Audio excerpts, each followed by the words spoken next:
Якутия, доброе утро. Начинаем новую неделю, новый день, новый прекрасный весенний день. Да, Вместе с программой «Утро Якутии» сегодня у нас 29 мая да, на уже почти календаре. июнь на этой неделе настанет, а лето, значит, уже пришло, и это даже можно видеть по тому, что происходит снаружи, по погоде, по зеленым листочкам, ну и в целом дождались, я думаю. Да, просыпайтесь вместе с нами каждое утро в будни, заряжайтесь бодростью и, конечно же, на позитивный, хороший новый день. Да. Теперь давайте узнаем, что же нас ждет сегодня. О чем мы будем говорить. Столичные библиотеки в минувшие выходные отметили свой профессиональный праздник и традиционно провели ряд культурных мероприятий. Как прошла акция «Библионочь», узнаем сегодня подробнее. Также на прошлой неделе профсоюзы республики завершили свою традиционную спартакиаду. О значимости этого мероприятия для организации и учреждений республики узнаем у нашего гостя в студии в первом блоке эфира. 22 мая якутяне, все мы знаем, отметили наступление якутского лета. И о значимости этого дня мы сегодня также поговорим, продолжим говорить подробно. Далее покажем сюжет из Тамота Алданского района. Также тему лета продолжим в нашей рубрике «Сад и огород». А вместе с тем юристы России сообщают, что за порчу зеленых насаждений в парковых зонах и на городских клумбах может грозить уголовная ответственность. Более подробно об этом расскажем в эфире.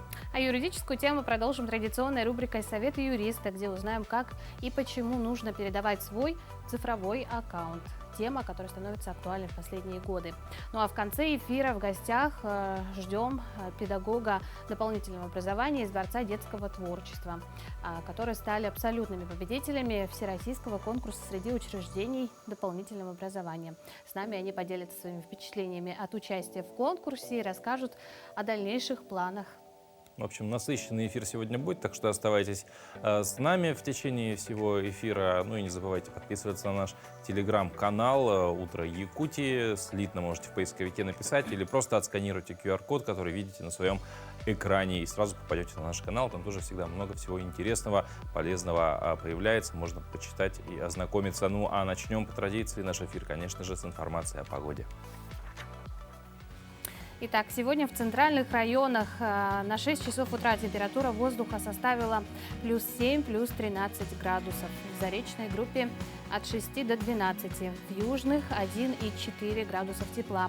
В Вилюйской группе 4 и 7. В Нижнеленских 6 и 8. В западных от 2 до 7. В Колымы-Дигирской группе 0, местами 8 градусов тепла. В Янских от 3 до 7. На северо-западе 2 и 7 градусов. Температура воздуха в городе Якутске на 6 часов утра составила плюс 13 градусов, атмосферное давление 757 миллиметров ртутного столба. Ветер северо-западный 1 метр в секунду. Днем ожидается преимущественно без осадков, ветер северо-западный 2,7 метров в секунду. Температура воздуха днем составит плюс 18-20 градусов.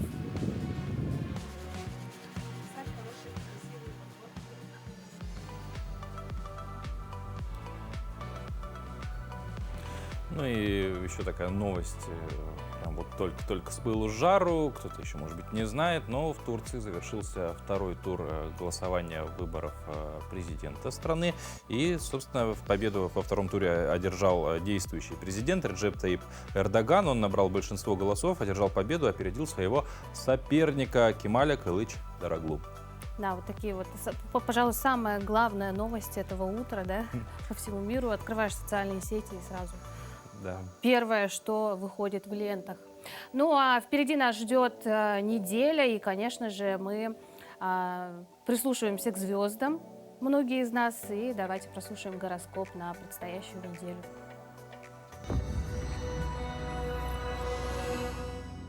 Овны. Овнам на этой неделе непременно следует вернуться к тому, что некоторое время назад было отложено, и завершить. Речь не только о профессиональных делах, но и о невыполненных личных обещаниях. В противном случае может возникнуть конфликт с начальством, коллегами, партнером по браку, либо с кем-то из родственников. Также звезды не рекомендуют сейчас давать и брать деньги в долг. Тельцы. Вполне обычная заурядная неделя предстоит тельцам. Некоторые из них, правда, получат неожиданную весточку от дальнего родственника или старого друга. Но ничего сверхординарного она содержать не будет. Тем, кто недавно начал любовный роман, придется столкнуться с капризами своей пассии. Близнецы. Близнецам эта неделя принесет целую череду беспокойств и волнений. Плюс к тому придется устранять образовавшийся на работе крупный аврал. Ликвидируя его, проявите терпение, полагайтесь на собственные знания и опыт и не позволяйте коллегам приставать к вам с неуместными и бестактными рекомендациями. Раки. Для давно мечтавших о переменах раков наступает пора действовать. Любые ваши эксперименты и проекты приведут на этой неделе к отличному результату. На работе можете смело предлагать даже самые сумасшедшие идеи, вступить в борьбу за более высокую зарплату или должность. Львы. Львам на ближайшие дни лучше бы отказаться даже от запланированных ранее ответственных мероприятий. Для профессиональных достижений сейчас не лучшее время. Зато это хороший период для отдыха с семьей или любимым человеком. Правда, уезжать слишком далеко от дома пока не стоит. Девы. Дев на этой неделе будут буквально преследовать грубые и недалекие люди. И на работе, и во время шопинга, и в общественном транспорте, и в других местах они станут прямо-таки лезть вам на глаза и провоцировать на конфликт. Зная это, старайтесь держаться от них подальше и не связываться. Весы. Эта неделя начнется для весов очень активно. Уже в самые первые дни вы переделаете массу дел и на работе, и дома, и будете иметь все основания гордиться собой.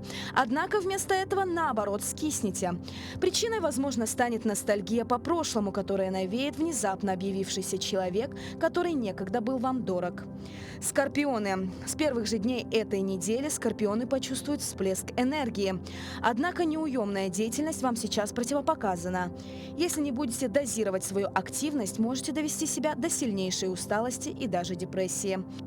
Стрельцы. Стрельцам на этой неделе не стоит искать союзников среди коллег. Не то чтобы все они вдруг ополчатся против вас, просто в коллективе может сложиться такая ситуация, в которой каждый будет исключительно сам за себя. В целом же неделя может подарить немало приятных минут. Козероги. И на работе, и в семье козероги будут на этой неделе безусловными лидерами. Любые дела под вашим руководством пройдут успешно и приведут к отличному результату. Только не давите слишком сильно на окружающих своим авторитетом. Не становитесь тираном, так как это может спровоцировать бунт на корабле. Водолеи. Водолеям на этой неделе не стоит рассчитывать на чью бы то ни было помощь. Также звезды советуют с большим вниманием отнестись к предложениям о подработке. Велик риск, что вас обманут. Рыбы. Семейные рыбы на этой неделе получат возможность значительно укрепить свой брак. А те, кто пока одинок, завязать, наконец, романтические отношения, которые имеют все шансы перерасти в серьезные и долгосрочные. На работе вы больше обычного будете ощущать влияние тайных и явных недоброжелателей, которые так и норовят подорвать ваш авторитет.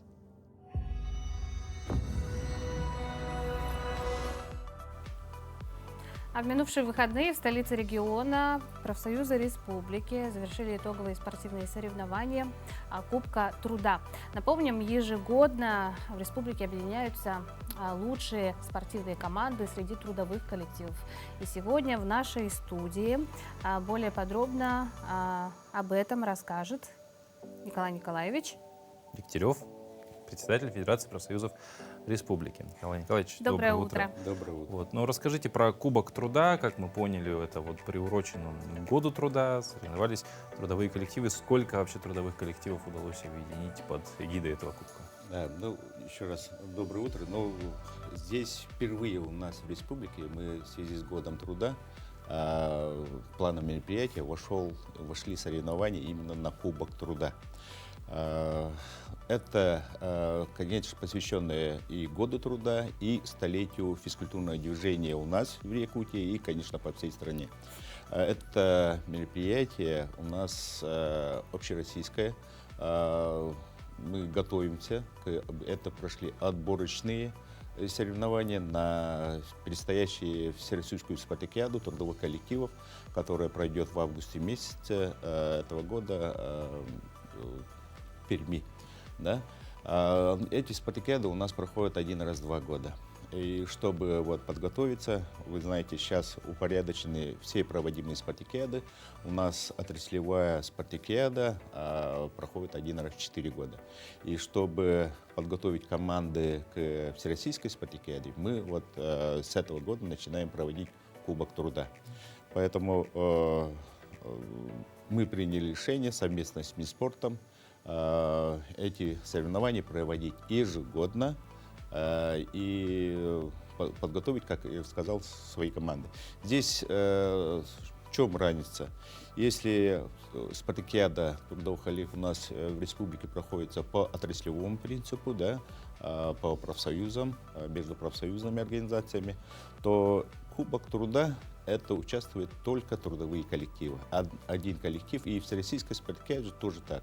Участвует только трудовой коллектив. Поэтому здесь как бы профсоюзам не относится, любой трудовой коллектив может участвовать. Эти соревнования у нас прошли, начали были с 28 апреля по 9 видам. И буквально вчера, вот последним королевой спорта, легкой атлетикой, завершили эти соревнования. А вообще вот 9 видов спорта вы сказали, какие это виды спорта, в чем соревнуются? Это плавание, пулевая стрельба, это все виды спорта, которые вот пройдут именно вот, спартакиада трудового коллектива всероссийская. Это настольный теннис, шахматы, баскетбол у нас также и соревнования спортивных семей. В этом виде мы всегда были очень хорошие, очень много у нас чемпионов. Вот семья Лукиных всегда побеждала.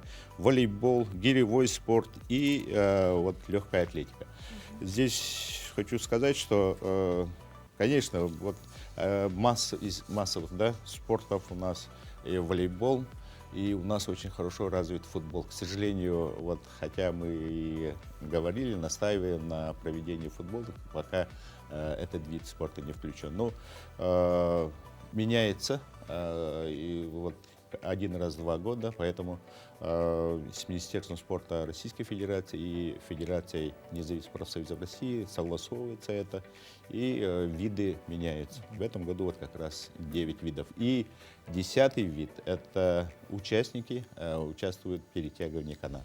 А насколько вообще активно приняли участие трудовые коллективы? В связи с тем, что это мы только начали, пока хочу сказать, что крупная такая компания, как Алроса, к сожалению, не участвовала, да? И другие вот эти. Вот в основном участвовали близлежащие районы и города Якутска компании. Поэтому мы очень надеемся, что в следующем году это войдет в календарный план Министерства спорта, и заранее все это будет подготовлено, и я очень надеюсь, и мы предусмотрим со следующего года серьезные призовые. И ну, мы должны развивать спорт. Должна быть мотивация. В первую очередь, Николай Николаевич, вынуждены мы немножко прерваться на короткую паузу, после которой вернемся и продолжим наш разговор.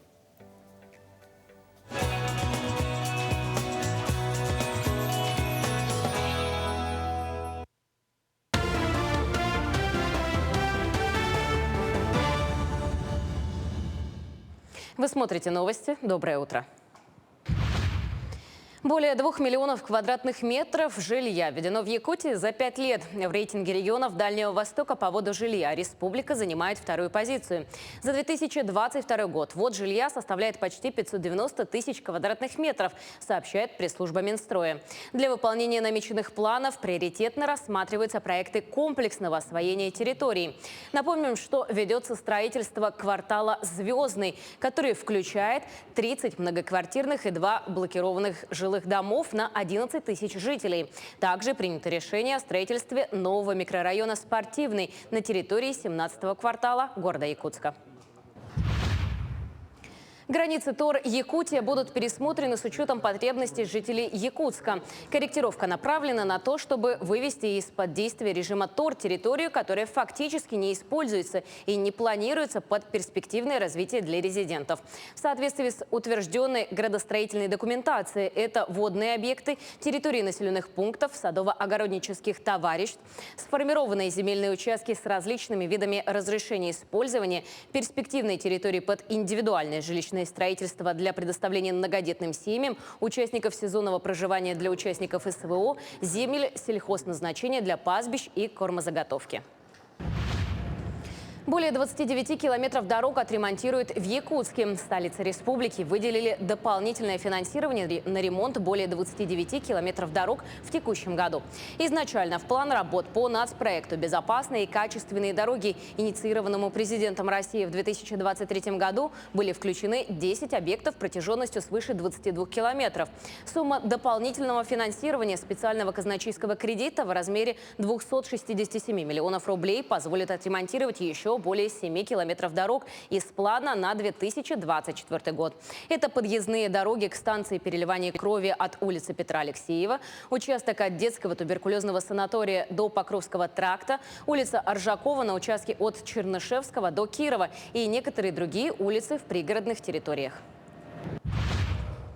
Шахтеры рудника «Удачный» ездят на работу на новых автобусах. Отечественный транспорт пополнил автопарк местного перевозчика взамен устаревшей техники. За смену автобус перевозит около 600 пассажиров. Это и местные жители, и сотрудники «Алроса». На заводе транспорт оборудовали дополнительными отопителями и поставили двойное остекление, чтобы пассажирам было комфортно зимой. Вообще классно. Техника, да, новая. Очень супер все. Хорошо то, что, во-первых, они есть, не маленькие пазики, чтобы до работы добираться было удобно. Это тоже очень важно, чтобы доехать спокойно. Плюсы, начиная с того, что пыли поменьше будет, наверное. Детскую библиотеку Хангаласской центральной библиотечной системы ожидает перезагрузка. В прошлом году учреждение выиграло конкурс национального проекта «Культура» по созданию модельных библиотек нового поколения. Из федерального бюджета выделили средства в размере 5 миллионов рублей и еще 800 тысяч рублей добавила администрация района. Эти средства рассчитаны на ремонт помещений и закупку современного оборудования. Дизайн проекта обновленного пространства разрабатывали студенты Арктического госинститута искусств и культуры. Будет предусмотрено зонирование. Здесь у нас зона регистрации читателей начнется. Вот здесь будет хорошее оформление, вот сзади, да. Рядышком будет зона IT, где у нас уже поступили 6 новых компьютеров. Далее в углу там ожидается, у нас будет интерактивный пол, мягкие пуфики, зона для отдыха будет. И большое пространство мы выделили на читальный зал, где будут стоять столики и, конечно же, проектор, на котором мы будем рассказывать детям различные беседы, проводить библиотечные уроки. Вот в таком плане будет все.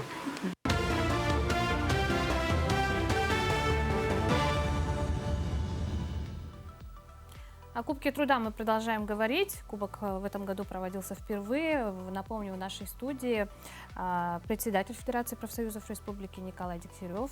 Николай Николаевич. Поговорили мы, да, в целом, как вы сказали, 9 видов спорта, да, в 9 видах спорта принимают участие трудовые коллективы в Кубке труда. Интересно узнать, кто же победители в каждом направлении, да? Да, вот, как Вич сказал, это отборочные, поэтому победители будут участвовать в Всероссийской спартакиаде в августе. Но хочется отметить, по плаванию здесь победила команда Сахатравнефтегаз. Вообще-то молодцы, Сахатрав по 3 видам, они заняли 1 место. 2 место Саха-академический театр и 3 место заняла СВФУ наша, да? По полевой стрельбе 1 место заняла Якутэнерго, 2 место Якутская ТЭЦ и команда Илтумен. Они очень молодцы, вот по перетягиванию каната вот также параллельно проводили, и они заняли достойно 3 место. По другим видам, по настольному теннису у нас также 1 место заняла команда Саха-Транснефтегаз, 2 место ЦО-РАН и ИНЭЦ, Якутский научный центр, 3 место Саха-Энерго. По шахматам 1 место заняла команда СВФУ, они очень сильная команда. Во 2 месте у нас фонд социальный, вот то, что объединенное, пенсионный и социальный фонд сейчас. В 3 месте Саха-Транснефтегаз. По баскетболу у нас это баскетбол, стритбол, по 3 человека, не большой такой, а по 3 человека участвуют. Саха-Нефтегаз БЫТ. 2 место заняла Теплоэнергосервис и 3 место Якутская ГРЭЦ. По соревнованию спортивных семей здесь, к сожалению, у нас пока только 2 команды. Вот, первое место заняла команда Саха-Транснефтегаз, семья Артемьевых. И второе место Саха-Нефтегазбыт, семья Ульяновых заняли. По волейболу среди женских команд первое место заняла команда ГУП ЖКХ. Второе место Якутсэнерго. И очень нас обрадовало и вот, как бы сенсационно. Третье место у нас заняла женская команда Якутской республиканской клинической больницы. И среди мужчин первое место заняла команда Саха-Транснефтегаз, второе место Саха-Энерго и третье место команда СУФУ. По гиревому спорту у нас первое место заняла команда Якутской ТЭЦ, второе место команда ГУП ЖКХ Республика Саха-Якутия и третье место Саха-Энерго команда. Ну и вот завершающая легкая атлетика, которая прошла вчера.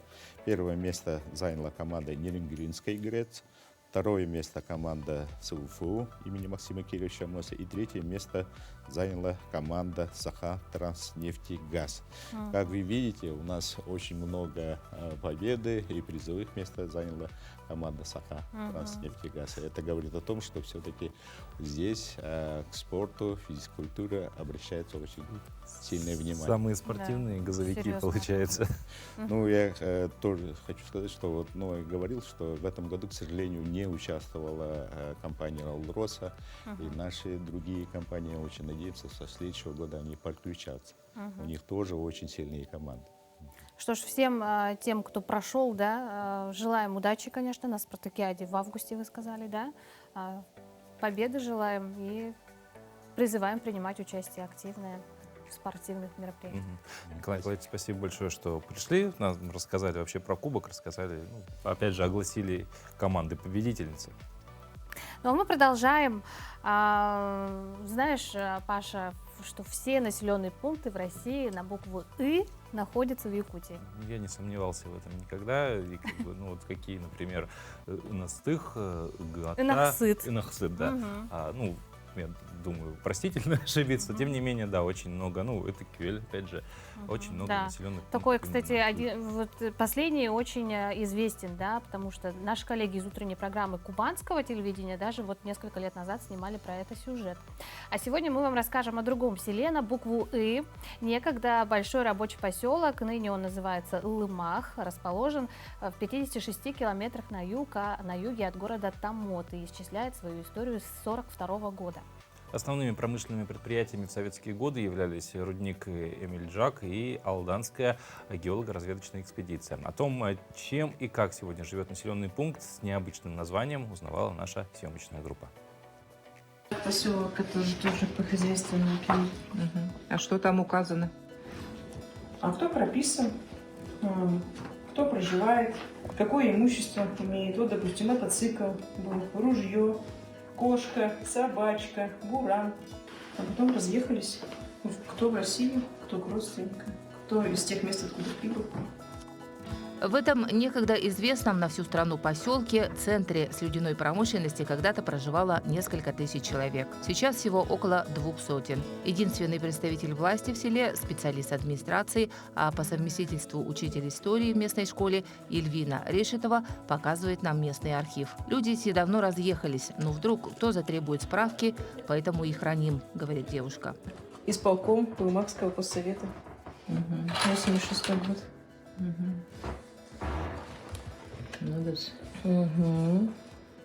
Праздник советской семьи. Обряд помолвки, объявление женихом и невестой. Последний раз здесь свадьбу сыграли лет 20 назад. Большинство – люди пенсионного возраста. Живут тихой, размеренной жизнью, все друг друга знают и как могут помогают. Люди сплочены, вместе находятся, и занимаются своими делами. Сейчас летняя пора, приусадебные участки, парники, теплицы, грядки. То есть люди живут тихонечко своей жизнью.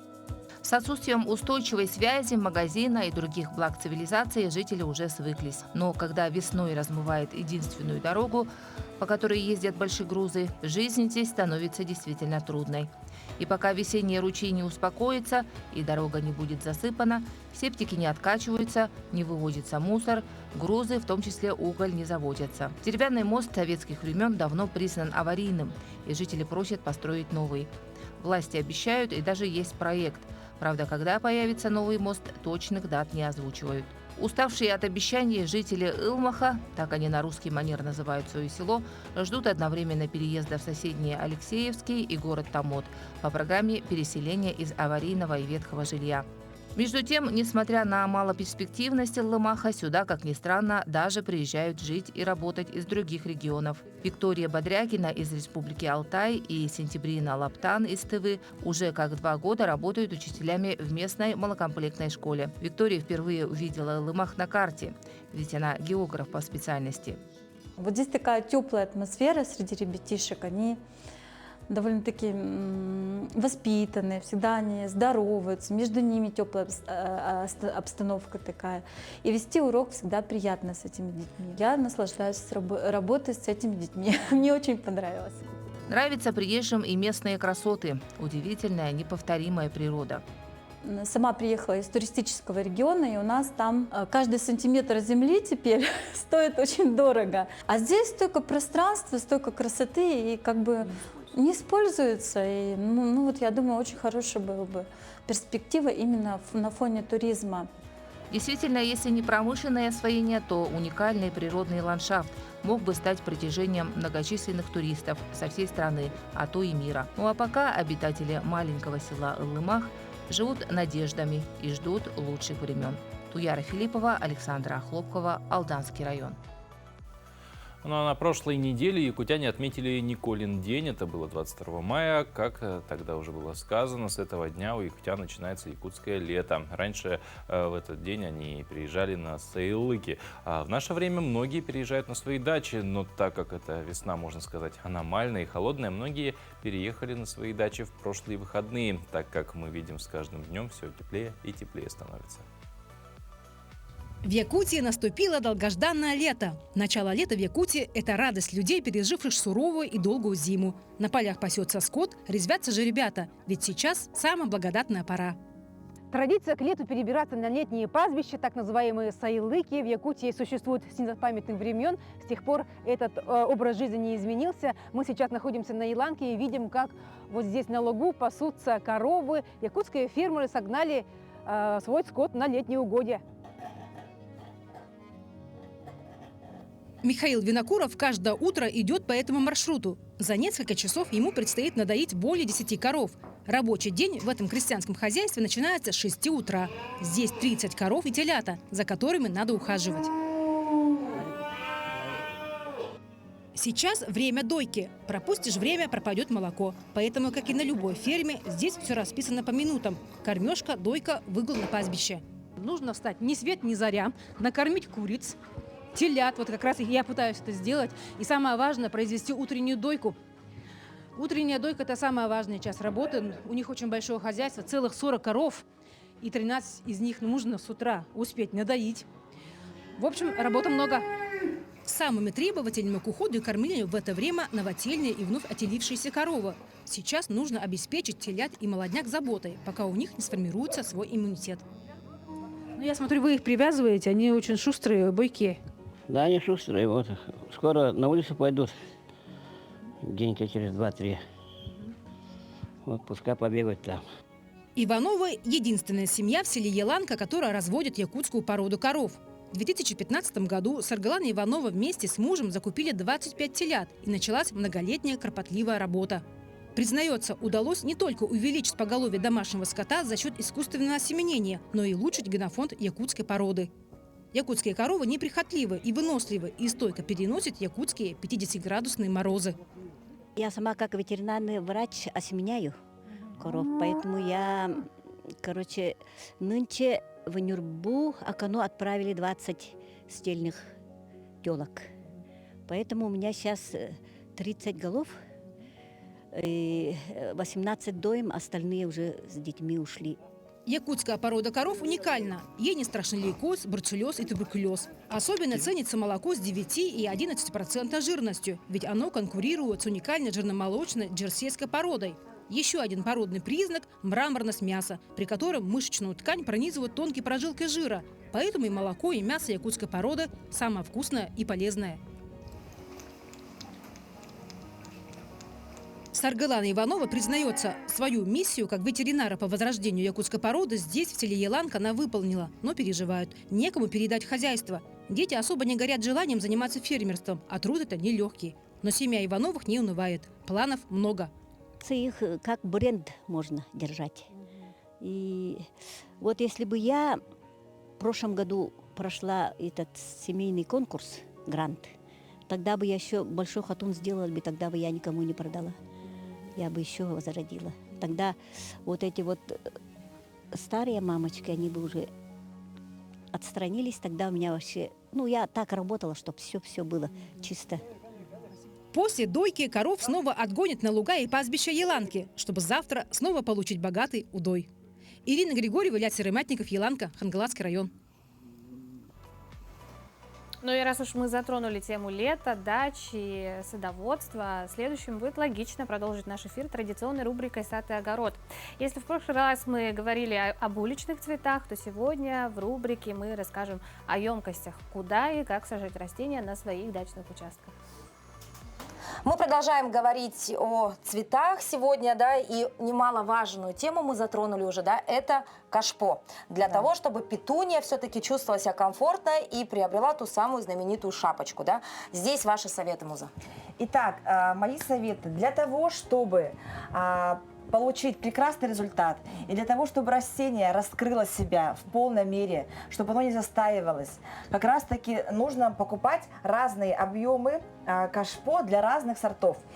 И я вам хочу для примера, вот я уже подготовила, я купила на свой нынешний сезон. Вот, например, если у вас сорт, например, Tidal Wave, который достигает размер плетей 1,5 метра, то им необходимый объем кашпо составляет минимум 30 литров. Вот такой. Минимум. Вот посмотрите. Огромный. Огромный, да.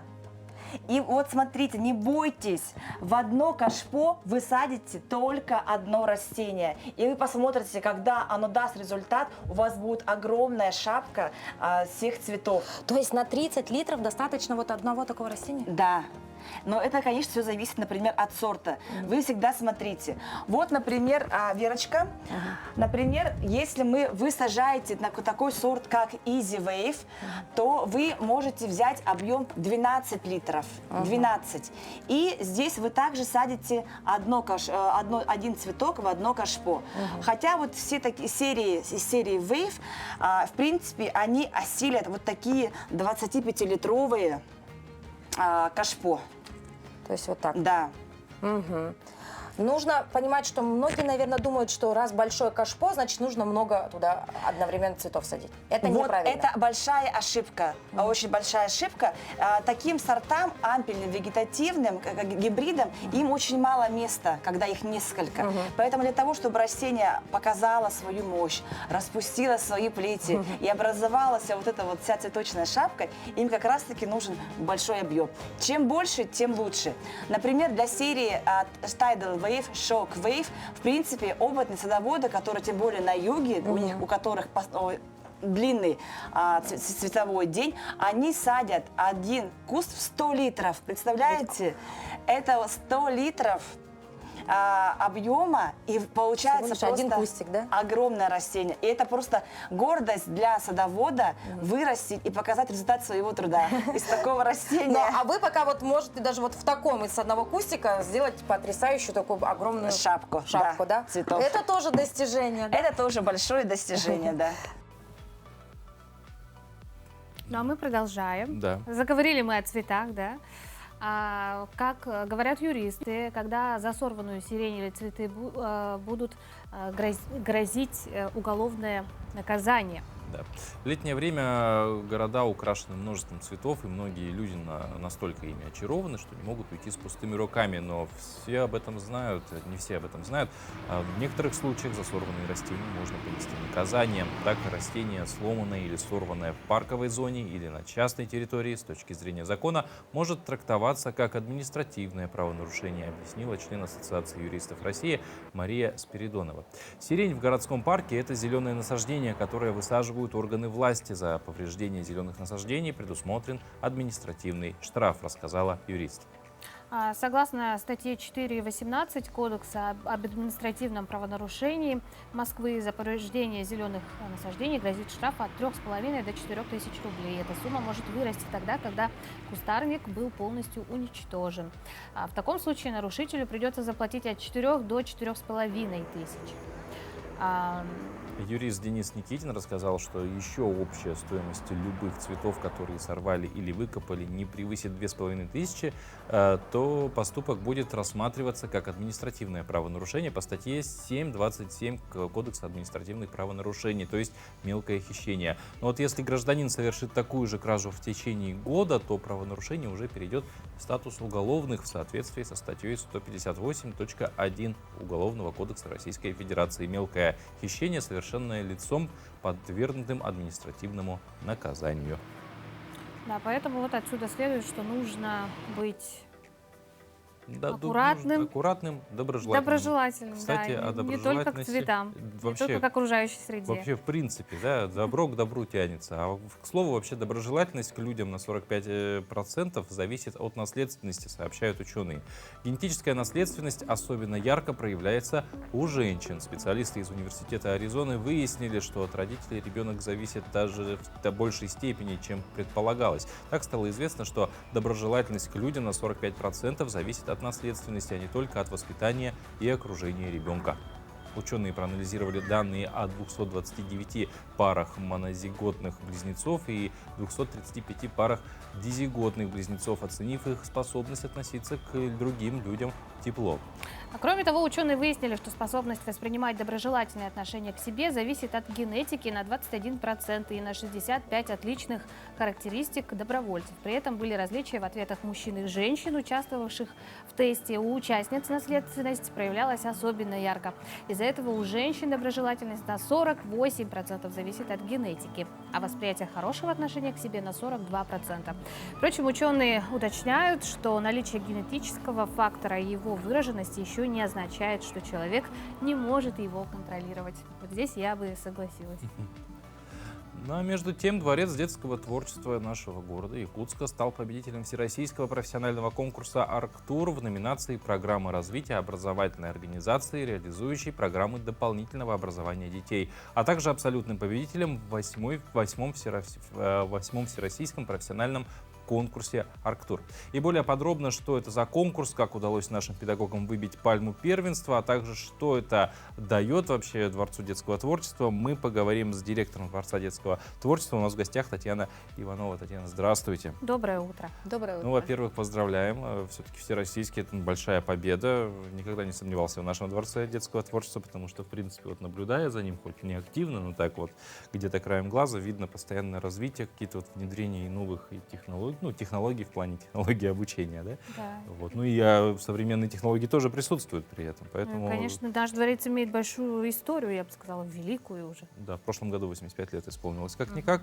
Вот. Но, тем не менее, можете рассказать подробнее, что же все-таки за конкурс, как проходил, сколько участников было? Впервые ли это? Да, большое спасибо за поздравления. Конкурс проводится Общероссийским профсоюзом работников образования и Министерством просвещения Российской Федерации. В этом году конкурс проходил в городе Санкт-Петербург на базе Российского государственного педагогического университета имени Герцена. Конкурс проводится уже 8-й раз, но мы принимаем участие впервые. Да. В конкурсе принимало участие представители 78 субъектов, это около 250 участников, и из них 100 финалистов. То есть мы, пройдя заочный этап, попали уже в финалисты и лауреатами. Да, Ну и, конечно, интересно узнать, с каким проектом вы принимали участие, да? В чем его была оригинальность и смысл. Да. Конкурс проходил в 2 этапа. Первый это был заочный, вот, который мы прошли, да, и нас пригласили на очный этап. И представляли мы в номинации программу развития учреждения. Надо сказать, что мы ее разработали на период с 2022 по 2026 год. Работали над программой всем коллективом. Проводились различные стратегические сессии, дискуссии, обсуждались на педсовете. Мы проводили также тестирование, исследования, выявляли дефициты. И все это послужило такой почвой для разработки данной программы. И здесь, конечно, хотела сказать, что начинала разработку Мария Петровна Петрова, сейчас она является начальником управления образования, тогда она возглавляла дворец, и вот такой большой дружной командой мы начинали. В прошлом году мы это все завершили, утвердили, разработали дорожную карту, и, собственно говоря, вот это все мы представили на конкурсе. Конкурс состоял очно из 2 этапов. Это презентация учреждения в целом, чем мы живем, что мы себя представляем. Здесь мы командно защищали с коллегами наш дворец. И второй этап – это была непосредственно защита нашей программы. Вот все те задачи, ключевые события, что мы запланировали, вот это мы представили и представили наши промежуточные итоги. Ну и какие впечатления, да, остались об Якутии, у И других в частности о участников? проекте вашем. Да, у жюри? Да. В целом впечатления остались, ну, хорошие. Принимали участие, вот как я уже сказала, из разных субъектов, да, Российской Федерации. Мы познакомились с коллегами из Казани, из Белгорода, из Кургана. У них были замечательные тоже проекты. Также познакомились с коллегами из Чечни, да, они тоже заинтересовались нашей программой. И вообще были представлены интересные программы, проекты развития учреждений дополнительного образования. И отрадно, что этому вопросу сейчас уделяется огромное внимание со стороны государства, да, и поддержка идет в целом. Вот. Поэтому мы посмотрели, убедились, что наша программа развития достаточно проработанная. Мы поставили для себя определенные цели, задачи, поэтому наша программа заинтересовала многих коллег, мы обменялись контактами и планируем дальше дружить. Да. Для дальнейшего опыта. Да. Ну вот вообще победа в этом конкурсе, что она дает детскому дворцу детского творчества нашему? То есть какие-то, может, привилегии появляются? Ну, вообще, на самом деле, это большой конкурс, он проводится 8-й раз, как я уже сказала.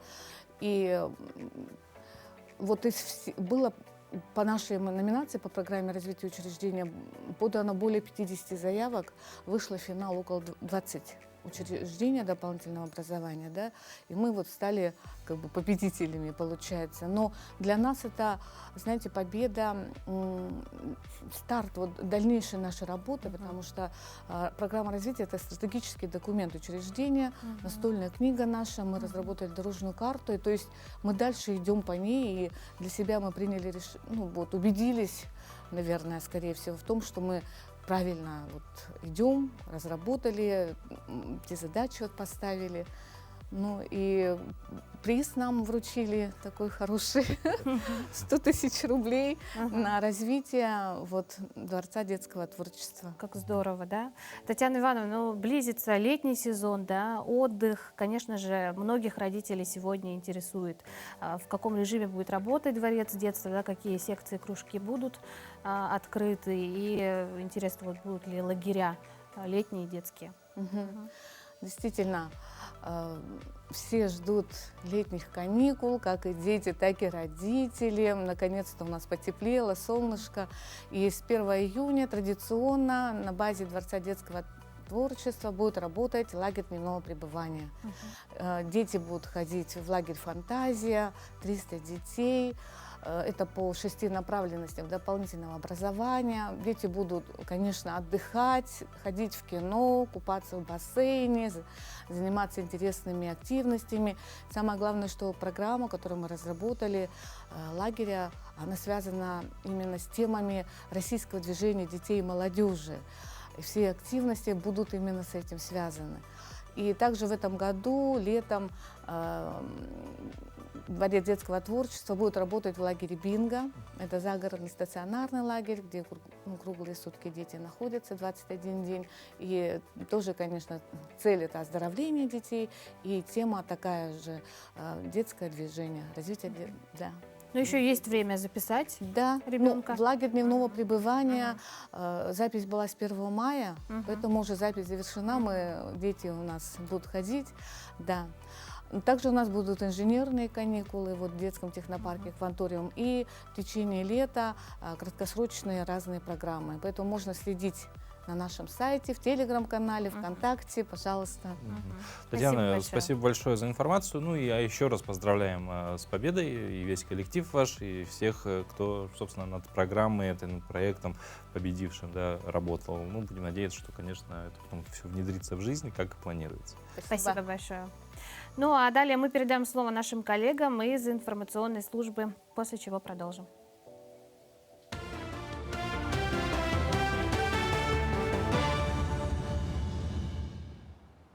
Доброе утро, в эфире новости.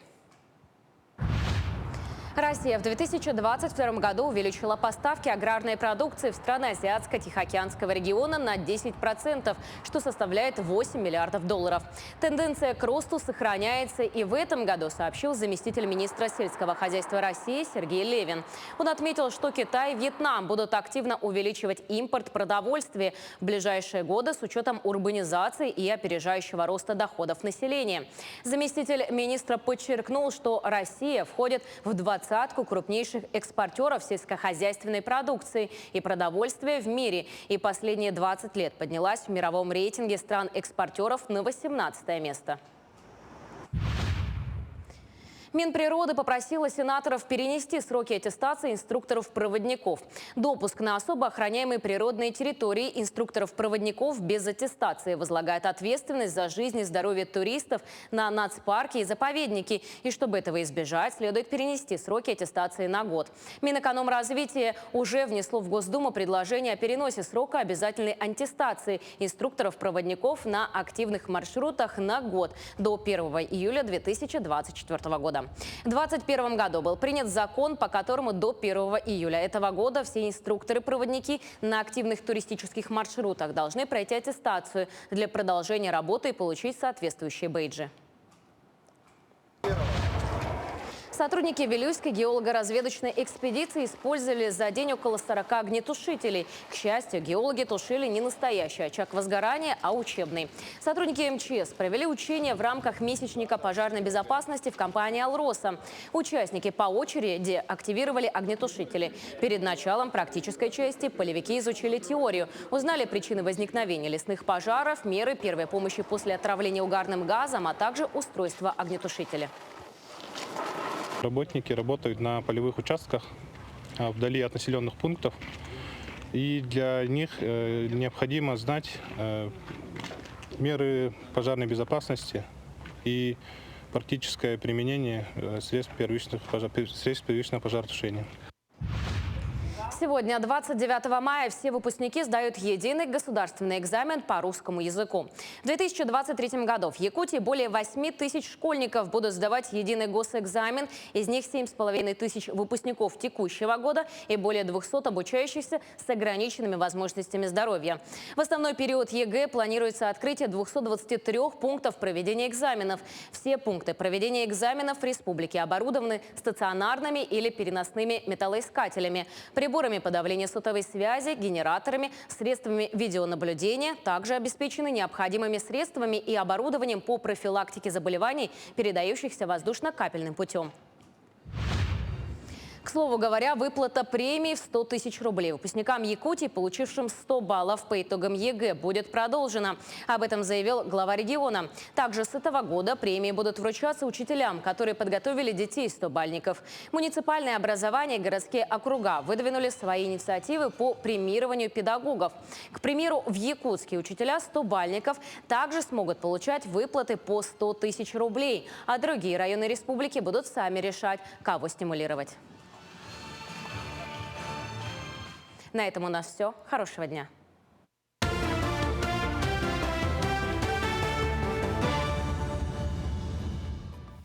Доброе утро, мы продолжаем. Напомним, сегодня 29 мая, понедельник.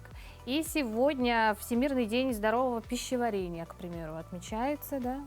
Очень важный момент, потому что все-таки пищеварение, это, надо, чтобы оно хорошее было. Также День военного автомобилиста сегодня отмечается. А еще такой очень, нетрадиционный праздник, день гадания на ромашке.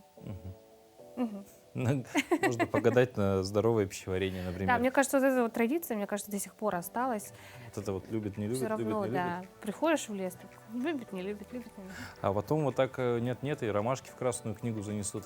Да, как подснежники. Все может быть. Все да. с этого и начинается. Вот такой вот интересный день, богатый на праздники, да, ну а более подробно, что еще?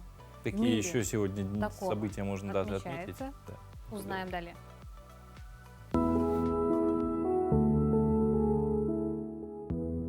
Сегодня Всемирный день здорового пищеварения, День миротворцев ООН, День военного автомобилиста Вооруженных сил Российской Федерации. По народному календарю День чудотворца преподобного Феодора Священного, Федор Житник. Название «Житник» праздник получил за то, что 29 мая считался последним благоприятным днем для посева жита, хлебных злаков, ячменя, пшеницы, ржи и овса. На Федора Житника обязательно обращали внимание на рябину. Если она зацвела, значит, лето наступит совсем скоро и будет теплым. Если завязалось много ягод, это к суровой зиме. Если слышали лягушачье кваканье в дождь, то готовились к ясным погожим дням. Это день в истории. В 1590 году в царствовании Федора Иоанновича по царскому наказу из Солвычегодска отправлены в Сибирь 30 хлебопашенных семей. Тем самым было положено начало заселения Сибири. В 1802 году физик и основоположник электрометаллургии академик Петров открыл явление электрической дуги. В 1860-м купец, меценат и коллекционер Павел Михайлович Третьяков составил завещание, по которому он оставлял в Москве свою коллекцию картин и 150 тысяч рублей серебром для устройства картинной галереи. Остаток своего капитала, 8186 рублей, просил употребить на выдачу в замужество бедных невест, но за добропорядочных людей. В 1867 году в России введен институт выборных мировых судей. В 1900-й компания «Отис» зарегистрировала торговую марку «Эскалатор». Позднее так станут называть все эскалаторы. 1903 год в Петербурге торжественно открыт Троицкий мост.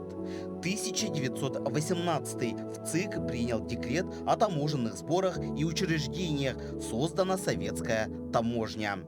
1939 введена в действие телеграфно-телефонная магистраль Москва-Хабаровск. В 1975 году на белорусском автозаводе начато производство крупнейшего в Советском Союзе грузовика БелАЗ-7520. 1980 премьера советско-индийского фильма «Приключения Али-Бабы и 40 разбойников» режиссеров Латифа Фазиева и Умеша Мехра.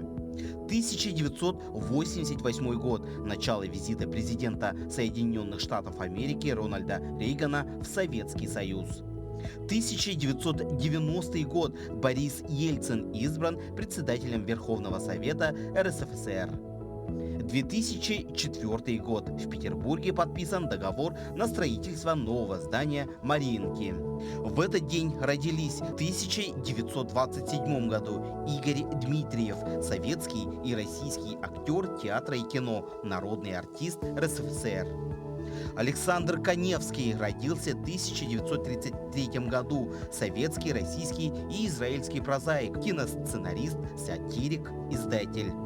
В 1953 году появился на свет Александр Абдулов, советский и российский актер театра и кино, кинорежиссер, народный артист России.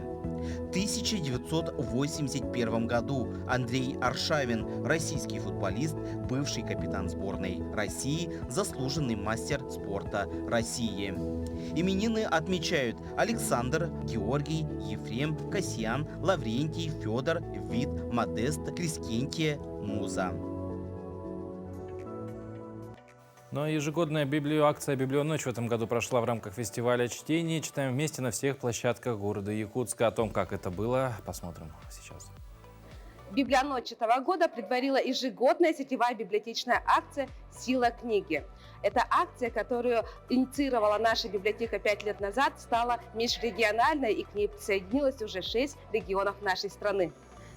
Героем этого года стала лауреат премии «Человек труда», доктор медицинских наук, фтизиатр Лариса Шепелева. На площадке главной библиотеки республики она прочла отрывок произведения учащимся 5 класса физико-технического лицея имени Ларионова. Библионочь же открылась торжественно с участием артистов и студентов, представителей сообществ и гостями города.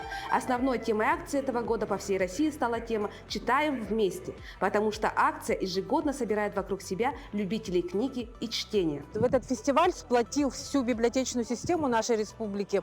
Особенно хорошо себя зарекомендовала вообще вся библиотечная система города Якутска. И здесь очень много всевозможных мероприятий, которые проходят, начиная буквально с 3 мая этого года. Ежегодно май месяц будет фестивальным годом, в рамках которого будет проходить и всероссийская акция «Библионочь». Различные мастер-классы, встречи, лекции, конкурсы и перформансы прошли на площадках главной библиотеки республики. Так состоялись презентации новых книг, лекции от писателей и литераторов, встречи с художником Джилстаном Байтуновым, режиссером Эдуардом Новиковым и актрисой Елизаветой Потаповой. А кроме того, литературная лотерея, подведение конкурса буктрейлеров и встреча комикс-клуба. Мы приходим со своими комиксами, со своими открытками, рисунками, наклейками и всем прочим. Пытаемся веселить людей и сами веселимся, но больше сами веселимся. Якутяне всегда с живым интересом поддерживают интеллектуальные и досуговые мероприятия. «Библионочь» – именно такая акция, которая служит не только для продвижения читательской культуры, но и создает положительный имидж библиотек. Галина Кутугутова, Петр Егоров, Михаил Эверстов, Медиацентр Национальной библиотеки Якутии. Что ж, на этом наш эфир подошел к концу. Желаем вам отличного дня. Завтра увидимся.